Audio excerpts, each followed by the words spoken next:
ನೋಡು ಬಂಗಾರಿ, ಆ ದೇವಿಕಾ ಏನೇ ತಿಪ್ಪರಲಾಗ ಹಾಕ್ಲಿ, ನೀನು ಅವಳನ್ನು ಮದುವೆ ಆಗಬಾರ್ದು. ಮೊದಲೇ ಹೇಳಿದ್ದೀನಿ.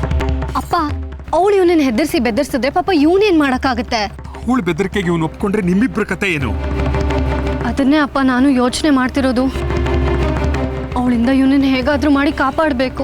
ಬಂಗಾರಿ, ನಿನ್ ಕೈ ಮುಗಿದು ಕೇಳ್ಕೊತೀನಿ ಕಣೋ, ಆ ದೇವಿಕನ್ ಮದುವೆ ಆಗ್ಬೇಡ. ನನ್ನ ಜಾಜಿ ನಿನ್ನನ್ನೇ ನಂಬ್ಕೊಂಡಿದ್ದಾಳೆ. ನಮ್ಮ ಮನೆಯಲ್ಲಿ ನಿಮ್ಮ ಸ್ನೇಹ ಪ್ರೀತಿ ಎಲ್ಲರೂ ವಿರೋಧಿಸಿದಾಗ್ಲೂ ನಾನು ನಿಮ್ಮ ಬೆಂಬಲಕ್ಕೆ ನಿಂತೆ. ಯಾಕೆ ಗೊತ್ತಾ? ಈ ಕುಲ ಗೋತ್ರ ಅಂತಸ್ತಿಗಿಂತ ಮುಖ್ಯ ನನ್ನ ಮಗಳ ಸುಖ ಸಂತೋಷ ಅಂತ.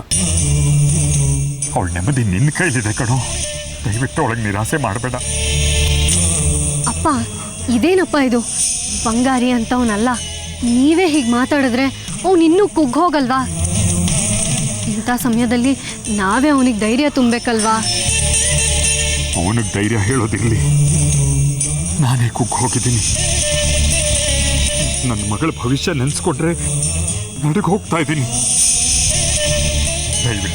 ದಯವಿಟ್ಟು ಬಂಗಾರಿ, ನನ್ನ ಮಗಳ ಕೈ ಬಿಡಬೇಡವೋ.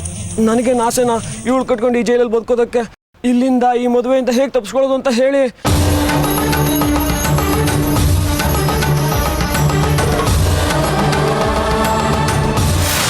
ನಾನು ಮಾಡ್ತೀನಿ ದಕ್ಷಿಣನಾಥನ ಪೂಜೆ.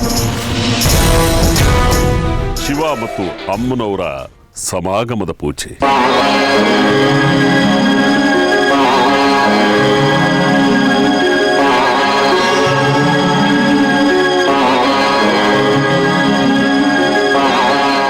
ಅವರಿಬ್ಬರ ವೈಭವೀಕರಣದ ಪೂಜೆ.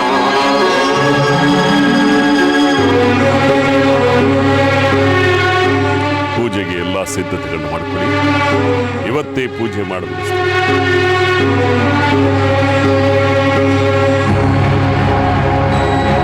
ನಂತರ ನಿಧಿಯನ್ನು ತೆರವು. ಹಂಗಾದ್ರೆ ಆ ನಿಧಿಲಿ ನಿಮ್ಮಿಬ್ಬರಿಗೂ ಪಾಲ್ ಬೇಡ ತಾನೆ? ನಿಮ್ಮಿಂದ ನಮಗೆ ಚಿಕ್ಕಾಸು ಬೇಕಾಗಿಲ್ಲ. ನಮಗೆ ಬೇಕಾಗಿರೋದು ವಿಗ್ರಹ.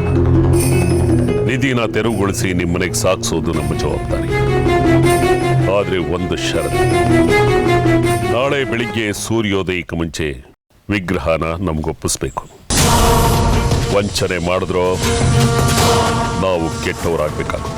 ಮಾತಿಗೆ ನಾನು ತಪ್ಪೋಳಲ್ಲ, ನೀವುಗಳು ತಪ್ಪಬೇಡಿ. ನಾವು ಆಡಿದ ಮಾತಿಗೆ ತಪ್ಪವರಲ್ಲ, ಅದರಲ್ಲಿ ಸಂಶಯನೇ ಬೇಡ. ಆದರೆ ಒಂದು ಮಾತು ಗಮನದಲ್ಲಿರಲಿ, ಬಲಪಂಕ್ತಿ ಎಡಪಂಕ್ತಿ ಶಕ್ತಿಗಳ ಸಮಾಗಮ. ನಾವು ಎಚ್ಚರ ಇರಲಿ. ಸ್ವಲ್ಪ ಹೆಚ್ಚು ಕಮ್ಮಿ ಆದರೂ ತಲೆಗಳು ಉರುಳುತ್ತೆ.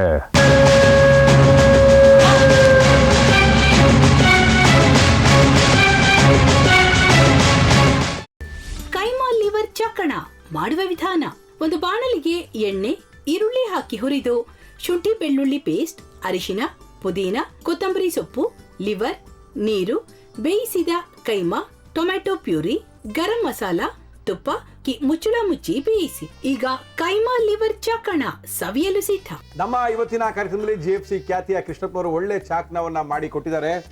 ಹೆಂಗಿದೆ ಅಂತ ಎಲ್ಲ ಹೇಳಕ್ಕಾಗಲ್ಲ, ನೀವು ಮಾಡ್ಕೊಂಡ್ರೆ.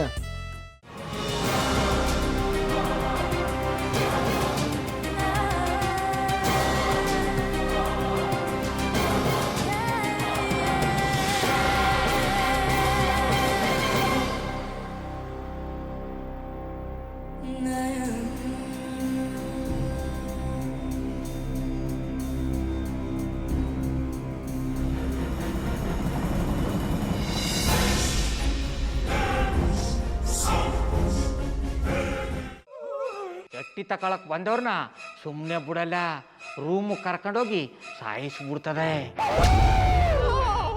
ರೂಮಿಗೆ ಕರ್ಕೊಂಡೋಗಿ ಯಾಕೆ ಸಾಯಿಸ್ತಾಳೆ? ಯಾಕಂದ್ರೆ ಅದು ಅವಳು ಪ್ರಿಯಕರನ್ ಸಾಯಿಸಿದ ಜಾಗ, ಅದಕ್ಕೆ ಅಲ್ಲಿಗೆ ಕರ್ಕೊಂಡೋಗಿ ಸಾಯಿಸ್ಬಿಡ್ತದೆ. ಈ ಮನೇಲಿ ದೆವ್ವ ಇದೆ ಅಂತ ಭಾಸ್ಕರ್ ಅವ್ರು ನನ್ಗೆ ಹೇಳೇ ಇಲ್ಲ. ಅವ್ರ ಹಟ್ಟಿಲಿ ವಾಸ ಆಗಿದ್ರೆ ತಾನೆ ಹೇಳಕ.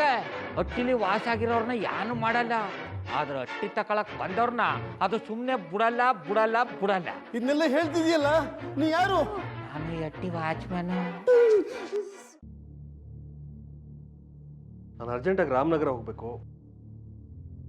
ನೀನು ವೆಹಿಕಲ್ ಕಳಿಸ್ತೀಯಾ? ಅಷ್ಟೇ ತಾನೆ. ಎಷ್ಟು ಗಂಟೆಗೆ ಅಂತ ಹೇಳಿ ಕಳಿಸ್ತೀರಿ.